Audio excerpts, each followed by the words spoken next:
म्हणत नाही, हें सत्य उतर आमकां. हांव सत्य उलयता, जिवा जीव जीव दिता, तुका जिवा जीव प्रिती करता म्हण कितें सांगता पळया, कोणाची उरतना हांव जिवा जीव दिवचेक. तिगे जिवा खातीर तो ताका जीव दिता तशी नाटक करता बीन आहा. खंडीत आमगे जिवा खातीर कोणा उरतना.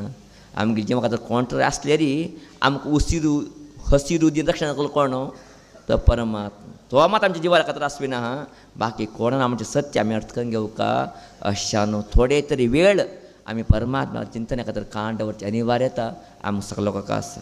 अशा न्हू थोडे तरी वेळ परमात्मा चिंतन करया. थोडे तरी वेळ तेगली खातीर आराधने खातीर काण दवरया.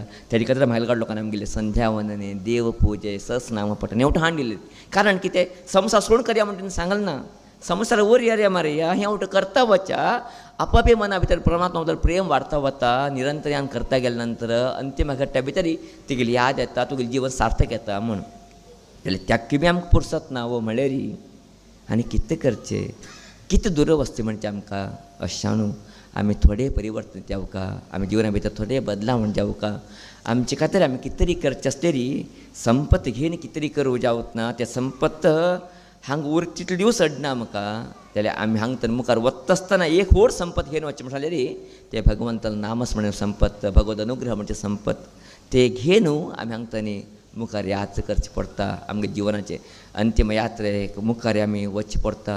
अशें आमगे न्हू आमी भगवंत स्मरणे करचे अनिवार्यता आमकां सगळ्या लोकांक आसा. तशें न्हू तसले एक भगवंत स्मरण करता तसले एक विशेष तसले अनुकूलता वेवस्थे भगवती ज्ञानेश्वरी आमकां सगळ्या लोकांक हाड दिवो. आमी प्रपंच बी सांबाळटा वचा, तेजे बरोबर परमात्माले बी स्मरण करता वचा. तसले एक योग आमकां सगळ्या जिवन भितर दिवो म्हणजे विशेष